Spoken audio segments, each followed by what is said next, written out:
ରତ୍ନଭଣ୍ଡାର ଖୋଲନ୍ତୁ ଆପଣଙ୍କର ତ ଏଇନା ହବନି ଜଗନ୍ନାଥ ଗୁଣ୍ଡିଚା ମନ୍ଦିର ଗଲେ ହବ ଇଏ ତ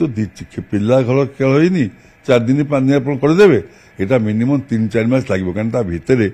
ଯୋଉ ପ୍ରକାର ନଷ୍ଟ ଭଷ୍ଟ ହେଇଯାଇଛି ବର୍ଷା ହେଇକିରି ଭୁଷୁଡ଼ିକିରି କାନ୍ଥ ତା ଭିତରେ ନଷ୍ଟ ଯେହେତୁ ପୁଅ ଏଟା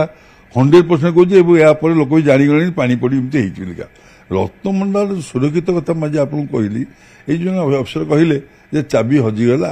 ସ୍ୱପ୍ନାଥରେ ଭାଣ୍ଡେମି ପିଲା ନେମି କଥାବାର୍ତ୍ତା ଅଫିସର ଯେମିତି କହିବେ ଜଗନ୍ନାଥ ଭଣ୍ଡାର ଚାବି କ'ଣ ହଜିବ ଯିଏ ଶୁଣୁଛି ସାରା ଦୁନିଆରେ ଆରେ ଜଗନ୍ନାଥ ଭଣ୍ଡାର ଚାବି କ'ଣ ହଜିବ ଜଗନ୍ନାଥ ମତେ କାଲି କହିବ ଜଗନ୍ନାଥ ଦୁଆର ଚାବିଟା ହଜିଗଲା ମେନ୍ ଗେଟ୍ଟା ତାଙ୍କ ଲୋକ ଯିବେନି ଦର୍ଶନ ହବେନି ଭୋଗ ହବନି ଚାବି ଭାଙ୍ଗିବ ଚାବି କରିବ କିନ୍ତୁ ରତ୍ନଭଣ୍ଡାର ମୋ କହିବା ତ ଉଦ୍ଦେଶ୍ୟ ଆପଣଙ୍କର ଜଗନ୍ନାଥ ମନ୍ଦିର ଯୋଉ ରତ୍ନଭଣ୍ଡାର ତା ଭିତରେ ଆମେ କ'ଣ ଅଛି କ'ଣ ଆମେ ଜାଣିପାରୁନେ କ'ଣ ରହିଲା କି କ'ଣ କି ନେଇଗଲା କି ରହୁଛି ଲୋକମାନଙ୍କର ସନ୍ଦେହ ଭିତରେ କୋହଳିକା ଅଛି ସେଥିଯୋଗୁଁ ଆଜି ସରକାର ବଦଳିଲେ ଲୋକମାନଙ୍କ ଆଶା ଆକାଂକ୍ଷା ରତ୍ନଭଣ୍ଡାର ଉପରେ ଏବଂ ଚାରିଦ୍ୱାର ଖୋଲିଗଲା ସେ ଖୋଲିଲା ଟିକେ ଭିଡ଼ ହେଉଛି କାଲି ଶୃଙ୍ଖଳିତ କିଛି ଅସୁବିଧା କିଛି ନାହିଁ କିନ୍ତୁ ରତ୍ନଭଣ୍ଡାର ହେଲା ଜଗନ୍ନାଥ ଆଜି ଆପଣ ଏଇଟା ବିରାଟ ସତ୍ୟକଥା ଏବଂ କୌଣସି ଦୁମତ ନାହିଁ ଗୋଟିଏ ମହାପ୍ରଭୁଙ୍କର ଗୋଟିଏ କିରୀଟି ଗୋଟିଏ ହାତ ଗୋଟିଏ ପାଦ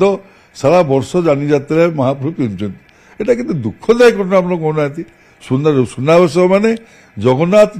ଜଗତନାଥ ଜଗନ୍ନାଥ ଯୋଉଠି ଆମର ପ୍ରଧାନମନ୍ତ୍ରୀ ଜୟ ଜଗନ୍ନାଥ କରୁଛନ୍ତି ପାର୍ଲାମେଣ୍ଟରେ ଏହାଠୁ ଗୋଟେ ବଡ଼ ଜିନିଷ କିଛି ଅଛି ଆମେ କେତେ ଗର୍ବିତ ଆମେ ଓଡ଼ିଶାବାସୀ କେତେ ଗର୍ବିତ ଯେ ଆମ ମହାପ୍ରଭୁଙ୍କ କଥା ଜୟ ଜଗନ୍ନାଥ ସ୍ୱୟଂ ପ୍ରଧାନମନ୍ତ୍ରୀ କରୁଛନ୍ତି ପୁଣି ନରେନ୍ଦ୍ର ମୋଦି କରୁଛନ୍ତି ବୁଝିଲେ ଜଗନ୍ନାଥଙ୍କ ଭିତରେ ସୁନା ଭର୍ତ୍ତି ହେଇଛି ଥିଲା ତାକୁ କଢ଼ାଇ ତାକୁ ତର୍ଜମା କରାଯାଉ ତା ଦେହରେ 4-5ଟା ଜଗନ୍ନାଥର ସେଟ୍ ହଉ ଆଜି ଦୋଳ ପୂର୍ଣ୍ଣିମା ନୂଆ ସେଟ୍ ପିନ୍ଧିଲେ ରଥଯାତ୍ରା ନୂଆ ସେଟ୍ ପିନ୍ଧିଲେ ଆପଣ ଦେଖିବେ ସେଇ ଗୋଟାକ ରଙ୍ଗ ହେଇଥିବ ତାକୁ ଧୁଆ ଶୁଖିଆ କରି ପିନ୍ଧୁଛନ୍ତି ଆରେ ଜଗନ୍ନାଥଙ୍କ ଭିକାରୀ ହେଇଗଲେ ଏବେ 10-8 ଦିନ ଆଗରେ ଗୋଟିଏ ଲୋକ କେଜିଏ ସୁନା ନେଇଯାଇଛି ଯଦି ଏମାନେ କହିବେ ଆମେ ଭିକାରୀ ଆମ ପାଖରେ ନାହିଁ ଲୋକ କୋଢ଼େଇ ଦେଇଯିବେ ଲୋକ ଯିଏ ଯାହା ପାଇବ ମୋ ଶକ୍ତି ହେଲା ମୁଁ ଦେବି ଭରିଏ ଆପଣଙ୍କ ଶକ୍ତି ହେଲା ଆପଣ ଦେବେ ଅଧ ଭରିଏ କୋଢ଼େଇ ଦେଇଯିବେ କିନ୍ତୁ ପ୍ରଭୁ ତ ଯଦି ଅଭାବ ନାହିଁ ସେ ଯେ ମୁଁ ସରକାରଙ୍କ ପାଖରେ ମୁଁ ନିଜେ ରିକ୍ୱେଷ୍ଟ କରୁଛି ପୁରା ଏଇଟା ପୁରାପୁରି ଭାବେ ରତ୍ନଭଣ୍ଡାରଟାକୁ ସିଫ୍ଟ କରାଯାଉ